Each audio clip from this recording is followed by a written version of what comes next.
দাখিল ষষ্ঠ শ্রেণীর গণিত বইয়ের একটি অঙ্ক ছিল, যেটা ছিল যে আপনাদেরকে বলতেছি 25 জন লোক দৈনিক 6 ঘন্টা পরিশ্রম করে একটি কাজ 8 দিনে শেষ করে। 8 জন লোক ওই কাজ 6 ঘন্টা পরিশ্রম করে কতদিনে কাজটি শেষ করতে পারবে? আমি তোমাদেরকে এই বিষয়টা একটু ক্লিয়ার করে বোঝাচ্ছি। যে কাজ 25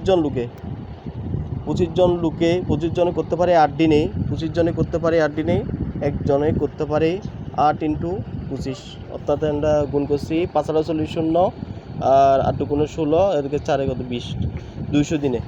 এটা যদি একজনে করে তাহলে 200 দিন লাগবে।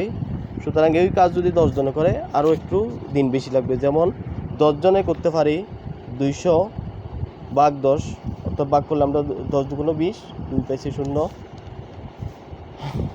তাহলে 0 পাচ্ছি। অবশেষে আমাদের উত্তর আসতেছে 20 দিনে। ধন্যবাদ।